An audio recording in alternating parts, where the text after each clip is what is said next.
Alright, welcome to another day of Ether Raids. This time we're going to take on a Japanese player here. What I'm going to do is just give a quick roundup of what happened in this one, because this isn't actually what I want to show you in today's video. Today's video is about a specific match that I had on my friends list that really has me excited. But we'll get to that in a bit. The first two here are losses that I took on offense.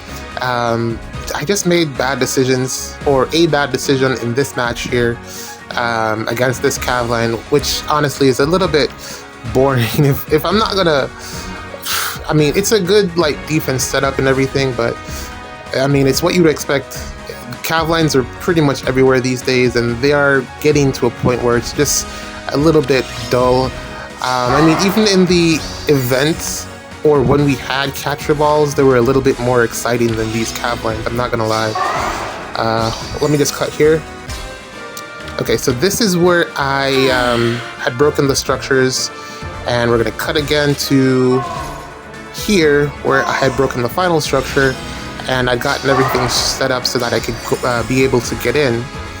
And then here the unknown is me initiating on the trap, or just smiting onto the trap, because that was really the only way in. And then this is where I backed out just to get away, because I have the healing tower. I don't have Wings of Mercy plays on this team, so might as well just back out here, heal up, and then go back in on turn 4. So that's what I'm doing right here. And then here we are on turn 4. Well, now. And basically what I'm going to do is reposition up with Dimitri, and then be able to get going here. Okay, so we take out Yoon first off, just to get in. Now the problem here is that ultimately I make a bad choice, and you'll see it in a little bit here. Cut. Alright, so here we go. We have my decision here was to take out Shamir with Edelgard, which was the right choice for this particular matchup here. I mean, ultimately, I could have also just tanked this with Edelgard. Good morning. The only unit that was making it weird was Plumeria in the back. But this was where I made my mistake here. So the choice was between taking out Embla or taking out Tiki. What's next? The decision that I should have made was to take out Tiki. I ended up taking out Embla because I don't know. I don't know why I made that choice, but Tiki should have been the decision to take out here, because if I had taken out Tiki, then the Panic Smoke would have splashed to the two Cavs in the back, Sanaki and the other one, Yunaka. And then all I would have needed to do was back out with Edelgard, and I would have been able to win from here, because Sanaki has Hardy Bearing, which means she gets to go first. But with the Panic Smoke, or if I had utilized or inflicted the Panic Smoke, Dimitri would have been able to live this combat, but he doesn't, because the damage is too much for him to reduce from the Brave hit. So he unfortunately dies here due to my error. As you can see here, 55 times 2 is just too much for him to tank. Becomes 33, which is 66, and he's just not living that. But yeah, totally winnable. Just a mistake on my part. Yeah, just gotta be careful in terms of like where you're attacking, so that the Panic Smoke splashes effectively, because it is really the thing that makes him so devastatingly powerful. And he would have been able to take out Embla as well, so I don't know why I made that choice. But anyways, let's move to the second match. So this was the second one. I literally just fell asleep in the middle of this match. It was pretty straightforward, but sometimes when the matches are too easy, you just don't take it seriously. So the plan here was basically just to take out the Dancer, back out, and then have Baby Golvid block, let's say, Hell, so that, you know, one less unit to worry about, and then take out the units as they come down. I should have in the meantime, stepped on the pots, but I didn't, on the traps, but I didn't do that, which ended up costing me towards the end. And this is where I had already taken out the dancer. This is the movement from the enemy team. This is pretty much what I had to take out. But we're gonna cut again. So I'd taken out Katria. Now, the flaw here was in my placement of Brave Erica. The unknown. I shouldn't have placed her there after taking out Katria. I should have went to the direction to the left towards Legendary Ninian. I had activated Baby Goldvig's dual button just to see if I could salvage it, but it just wasn't possible. Too much to take there. And this is the win of the day. Basically, this was a strategy that I was supposed to use in the first match, but it didn't happen because I made that error with attacking Embla instead of Tiki. So this time I get it right.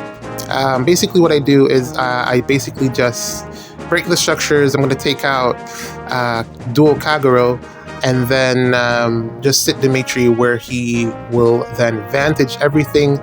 There's no Hardy bearing on this team, so I don't have to worry about that. And yeah, this one was pretty straightforward. Pretty quick too, because when you that's the thing about Vantage, when you Vantage the entire team, you really don't have to worry about anything. It's the last match of the week. I didn't need to get the pots or anything like that, so the hardest part was getting up there and breaking the structures.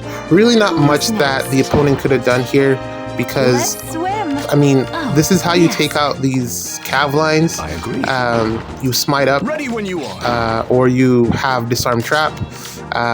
Either of those two things, and you're going to be able to initiate and take out the enemy units. I feel like we need another version of disarm trap so that melee units can initiate safely. It's really annoying to have to depend on ranged dagger units just to disarm these traps. Even though it makes sense because they're thieves and that's what thieves are known for in the Fire Emblem franchise, but I feel like there needs to be some type of something that allows melee units to also play a part. What's next? Yeah, you know what I mean. It's very restrictive in terms of the playstyle, but it is what it is. I was saying also that these cav lines in comparison to catcher balls, I find these cav lines a lot less inspiring. There's a lot that you can do with catcher balls because catcher has so much in terms of support options, whereas these cav lines are just like turn one, either you attack or you die. That's pretty much it. Turn one. Whereas the catcher balls have so much maneuverability, so much attack opening, so much that they offer in terms of how you can build them, build flexibility, that it's just way more creative, I feel like. I think that's my problem with this defense archetype. I think before Cav or the Cav line became so dominant, there were a couple of these that I found that were a lot more invested and a lot more unique in terms of their unit choices, as well as layout and how they would initiate.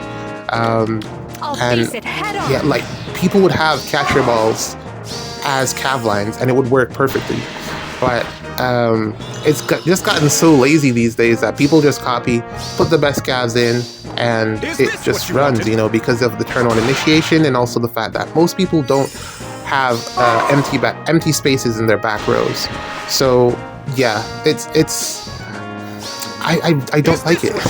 I don't like it. It's very low effort in comparison to a catcher ball. I feel like as odd as this sounds, people actually had to think when you had to build a catcher ball.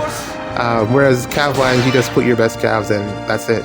No overlapping ranges, no real maneuverability, no unpredictability, nothing that really surprises you, aside from the fact that if you don't have a counter to the units, it's over. So yeah, I really do prefer the catcher balls. I don't know if that's just my opinion or if anyone else has the same mindset, but as you can see here, Dimitri pretty much just cleans the clock here. And yeah, really not much going on.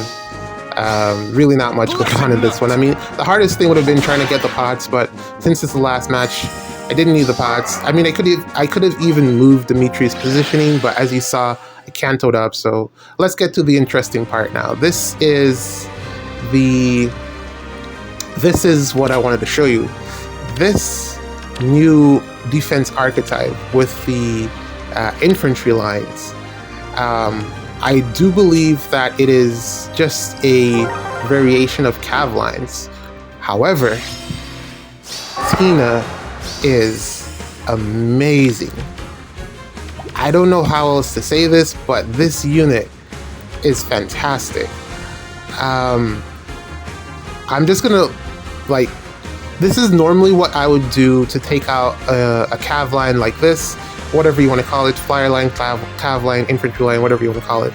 This is what you would normally do. You'd have a setup so that you can go in on turn 1, take out the threatening units, and get out. Now, with Tina and some help, that is no longer as easy as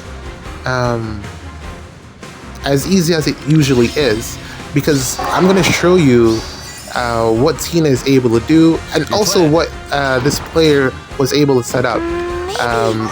Just by, this isn't what he had when I first looked at it a couple of days ago. He actually made some adjustments. Asker wasn't here when I last saw it, and I don't remember if Tina was there as well. I don't think I saw Tina there, but Tina plus Safi as well.